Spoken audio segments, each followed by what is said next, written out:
mes sœurs, et bienvenue aujourd'hui à Jour de culte. Et avec la grâce de Dieu, nous allons parler d'un thème aujourd'hui.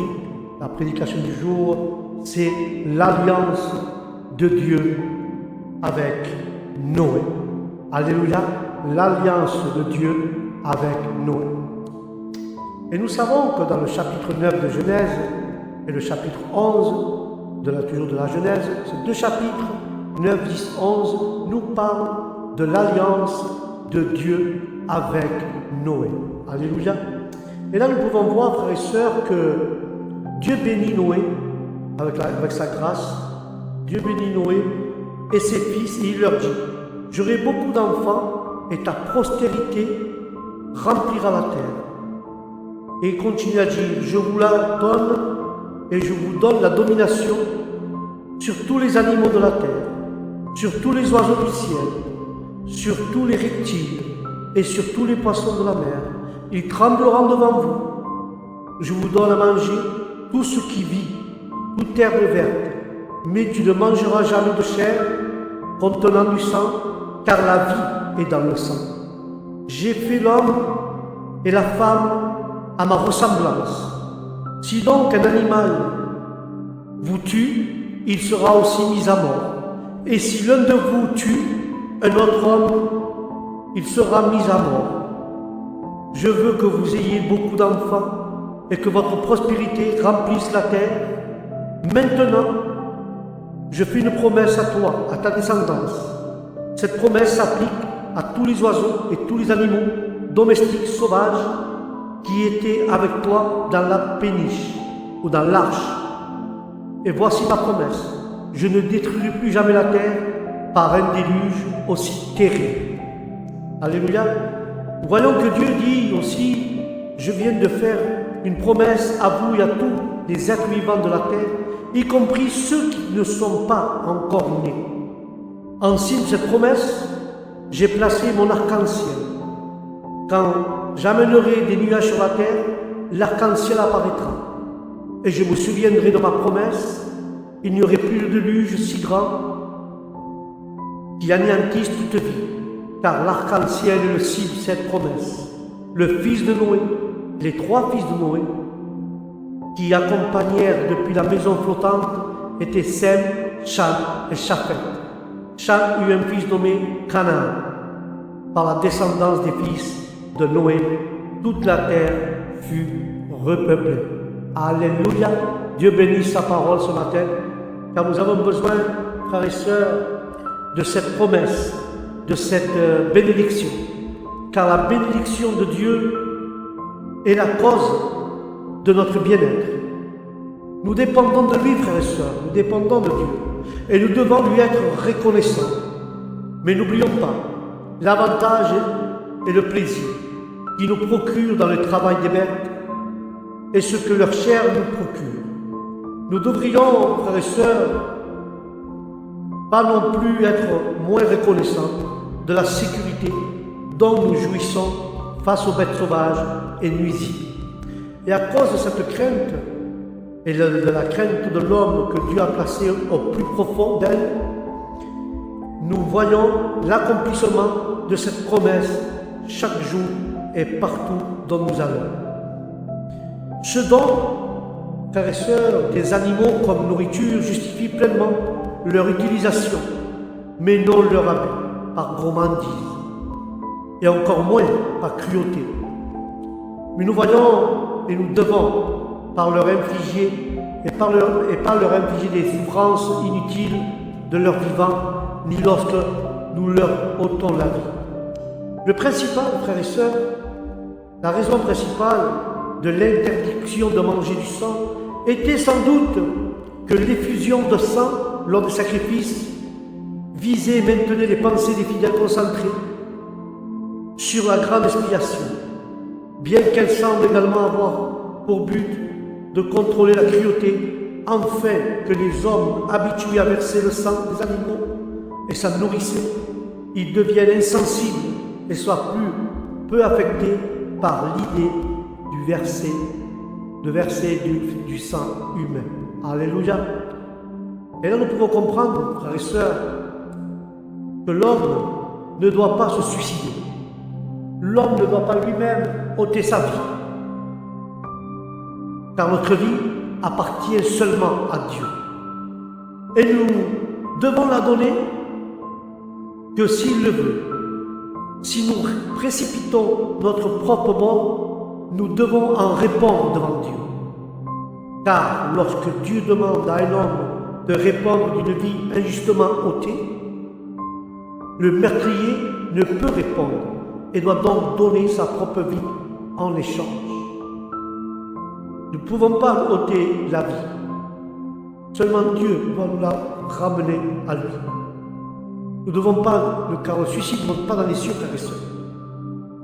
Et là, nous voyons qu'un jour ou autre, dans ce monde ou dans l'autre, Dieu découvrira les crimes et punira les meurtres dont le châtiment était au-delà du pouvoir humain. Mais il y a ceux qui sont les ministres de Dieu, les pasteurs, pour protéger les innocents, pour effrayer les malfaiteurs, et qui ne doivent pas tirer l'épée en vain. Car le meurtre intentionnel doit toujours être puni de mort. À cette loi s'ajoute une raison supplémentaire, frères et sœurs. Il subit des vertiges de l'image de Dieu dans l'homme déchu. De sorte que quiconque tue injustement un homme abîme l'image de Dieu et le déshonore. De même que le monde antique fut détruit pour devenir un monument de justice, ce monde demeure jusqu'à présent un monument de miséricorde. Mais attention, frères et sœurs, le péché qui a englouti le monde antique brûlera celui-ci. Les accords sont celles d'entre les hommes enfin que les promesses soient plus solennelles et les engagements plus sûrs pour une satisfaction mutuelle. Et dans cette alliance, frères et sœurs, fut scellée par l'arc-en-ciel, probablement déjà vu dans les nuages, mais jamais dans un sceau de l'alliance jusqu'à présent. Car l'arc-en-ciel apparaît lorsqu'il n'y a plus de raison de craindre la pluie. Alors Dieu montre ce sceau de la promesse qu'elle ne prévaudra pas. Plus le nuage est dense, plus l'arc-en-ciel y est brillant. Ainsi, frères et sœurs, ainsi, à mesure que les afflictions menaçantes abondent, les consolations réconfortantes abondent encore davantage. Car l'arc-en-ciel est le reflet des rayons du soleil qui brillent sur ou à travers les gouttes de pluie. Car toute la gloire des sceaux de l'Alliance vient de notre Seigneur Jésus-Christ. Amen, Amen et Amen. Et nous voyons que le soleil de justice, Jésus est le soleil de justice, et il répandra sa gloire sur les larmes des sept. Un arc évoque la terreur, mais celui-ci n'a ni corde ni flèche. Un arc seul ne fera pas grand mal. C'est un arc, mais il est dirigé vers le haut et non vers la terre. Car les sceaux de l'Alliance sont destinés, frères et sœurs, à réconforter et non à terrifier le chrétien. De même que Dieu regarde l'arc pour se souvenir de l'Alliance, et nous devrions la garder présente à l'esprit avec la foi et la reconnaissance au nom de Jésus. Sans révélation, cette gracieuse assurance ne pourrait être connue, et sans la foi, elle ne serait d'aucune utilité. Alors, il est en de même pour les dangers encore plus grands auxquels nous sommes tous exposés, frères et sœurs, et pour la nouvelle alliance et ses bénédictions. Alléluia. Car le mot, frères et sœurs, alliance, le mot alliance signifie couper. Le mot alliance signifie couper, frères et sœurs, en référence à la coupe des sacrifices, élément décisif pour parvenir à un accord Quand nous voyons en Genèse 15:9, Dieu dit alors, pour sceller l'alliance, amène une vache, une chèvre, un bélier, âgé, chacun de 3 ans. Prends aussi une colombe et une tourterelle. Dieu ordonna à Abraham l'assurance d'avoir le pays de Canaan en héritage. Et Dieu ne promet jamais plus ce qu'il ne peut tenir. Ce que font souvent les hommes. Abraham fit ce que Dieu lui avait ordonné. Il coupa les bêtes en 2, selon la cérémonie coutumière de sceller les alliances. Et le livre de Jérémie 34, 18 à 19 parle aussi de cela. Ayant tout préparé selon l'ordre de Dieu, il entendit le signe que Dieu pourrait lui donner. Et nous devons rester vigilants, frères et sœurs, car à nos sacrifices spirituels, lorsque des pensées vaines comme ces oiseaux s'abattent sur nos sacrifices, nous devons les effrayer afin de pouvoir entendre à Dieu. Car sans distraction, nous devons écouter Dieu sans distraction, frères et sœurs. Et nous voyons que par Noé, Dieu conclut une alliance avec toute l'humanité. Et ces termes sont toujours valables jusqu'à aujourd'hui, frères et sœurs. Car le fondement de l'alliance était le sang versé d'un sacrifice. Plus tard, Noé construit un autel pour adorer Dieu. Il prit quelques animaux et oiseaux que Dieu accepte en offrande et les brûla sur l'autel en honneur de Dieu. Lorsque l'odeur de cette douce odeur parvient à Dieu, il dit « Bien que tous les hommes et toutes les femmes aient été portés du mal dès leur enfance, je ne maudirai ni détruirai plus la terre pour aucun d'eux, comme je l'ai fait cette fois-ci. Tant que la terre existera, il y aura toujours des semailles et des moissons, il y aura toujours du chaud et du froid, de l'hiver et de l'été, du jour et de la nuit. » Amen, amen et amen. Et nous voyons que Noé, frères et sœurs, s'apprêtait à partir pour un monde désolé. Où aurait-il pu penser sa première préoccupation aurait dû être de se reconstruire ou de construire une maison. Mais il commence par un autel à Dieu. Quiconque commence par Dieu commence bien.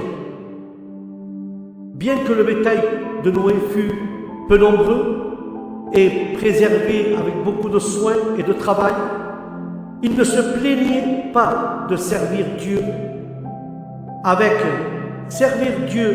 avec le peu que nous avons et le moyen de les croître, de le faire grandir. Le peu que nous avons, nous le mettons dans les mains de Dieu et Dieu nous fait grandir et nous fait prospérer au nom de Jésus.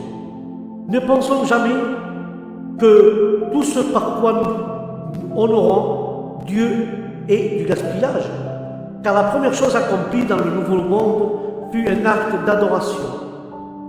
Et maintenant, nous devons exprimer notre gratitude, non par des holocaustes, mais par des louanges, des dévotions, des conversations pieuses. Dieu a été satisfait à ce qu'il a été fait.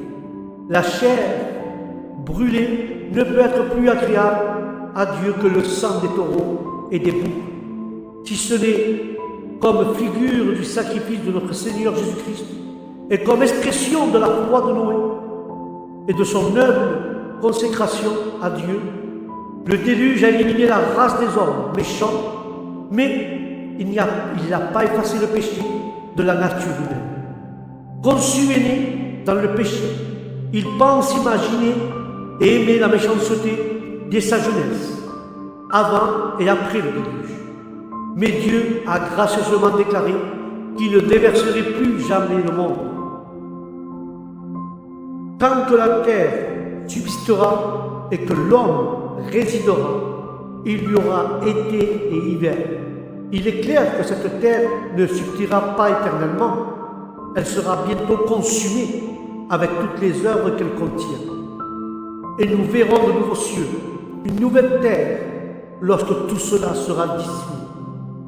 Mais tant qu'ils subsisteront, la providence divine, frères et sœurs, sera en sorte que la courbe du temps et des saisons se poursuivent. Chacun ayant sa place. Et sur la base de cette parole, nous devons et nous avons confiance qu'il en sera ainsi. Nous voyons que les promesses de Dieu aux créatures s'accomplissent. Et nous pouvons en déduire, frères et sœurs, que de la même manière, ces promesses à tous les croyants s'accompliront, tout comme le fondement de la nouvelle alliance et le sang versé de notre Seigneur Jésus-Christ. Amen et Amen, car les termes de l'alliance sont les suivants. Dieu ne détruira pas l'humanité par l'eau. L'homme peut manger de la chair animale, mais pas du sang. La peur et la terreur règnent entre les hommes et la bête. Les humains sont responsables du gouvernement humain, mais en témoigne le principe de la peine capitale. Car Dieu met à part l'arc-en-ciel comme signe et promesse de l'alliance.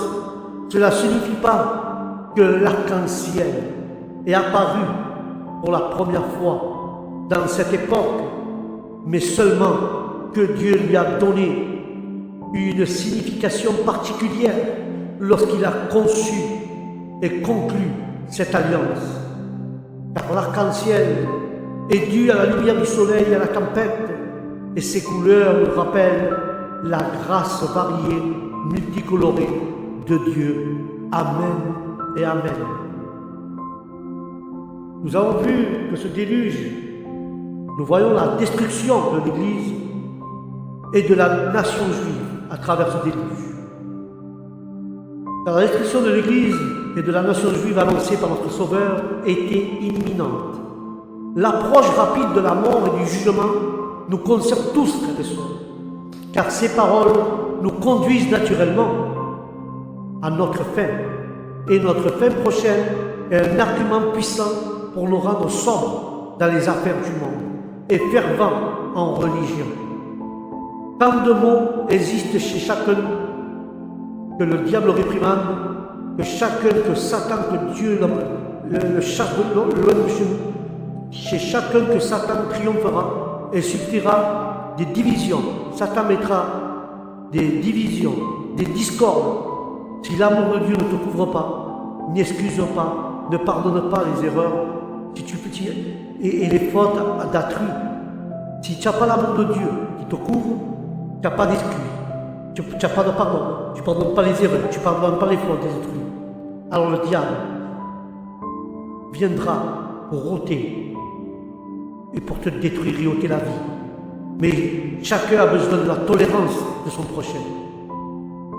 Mais il ne faut pas supposer que l'amour couvrira ou amendera les péchés de ceux qui le commettent, au point d'inciter Dieu à les pardonner, car l'arc-en-ciel apparaît comme un pont entre le ciel et la terre. Nous rappelons que Christ, Dieu a comblé le fossé qui séparait l'homme de Dieu. On le trouve et on retrouve l'arc-en-ciel dans Ézéchiel chapitre 1 verset 28. Le Fils de l'Éternel, la deuxième personne de la Trinité, qui prit plus tard la nature humaine, est ici évoquée. Car la première chose que l'on remarque est un trône. C'est un trône de gloire, un trône de grâce, un trône de triomphe, un trône de gouvernement, un trône de jugement. C'est une bonne nouvelle pour les hommes que le trône au-dessus du firmament soit rempli de celui qui apparaît, même là, sous une forme humaine. Alléluia, car le trône est entouré d'un arc-en-ciel, le sacrement bien connu de l'Alliance, représentant la miséricorde et l'amour de Dieu pour son peuple, car le feu de la colère divine éclatait sur Jérusalem. Mais des limites seraient fixées. Il regardait par-dessus l'arche et se souviendrait de l'Alliance. Et je vais conclure avec ça. Tout ce que le prophète vit ne fit que le préparer dans ce qu'il est et ce qu'il avait entendu. Lorsqu'il tomba sur la face, il entendit la voix de celui qui parlait, et celui qui parlait, c'était Dieu. Dieu se plaît à enseigner les hommes. Les pécheurs s'humilient donc devant lui. Que les croyants pensent que sa gloire, enfin d'être progressivement transformée à son image par l'Esprit du Seigneur. Mais n'oublions pas que l'alliance était avec la descendance de Noé. Et cela nous inclut aujourd'hui. C'est pourquoi la majorité des chrétiens, frères et sœurs, ont soutenu la peine capitale que Dieu a promis de venger Caïn, mais dans cette alliance avec Noé, Dieu a confié aux hommes la responsabilité de punir le meurtrier. Amen, amen et amen. Voilà mes frères et mes sœurs, c'était la prédication du jour, au jour de culte, c'était l'alliance de Dieu avec Noé. Et n'oubliez pas, qu'à l'heure d'aujourd'hui, Dieu nous a confié et nous sommes responsables de punir les meurtriers. Alléluia. Sur ce, frères et sœurs, que Dieu vous bénisse, que la paix de Dieu soit avec vous et votre esprit. Et je vous dis au prochain jour de culte, Dieu vous bénisse. Shalom.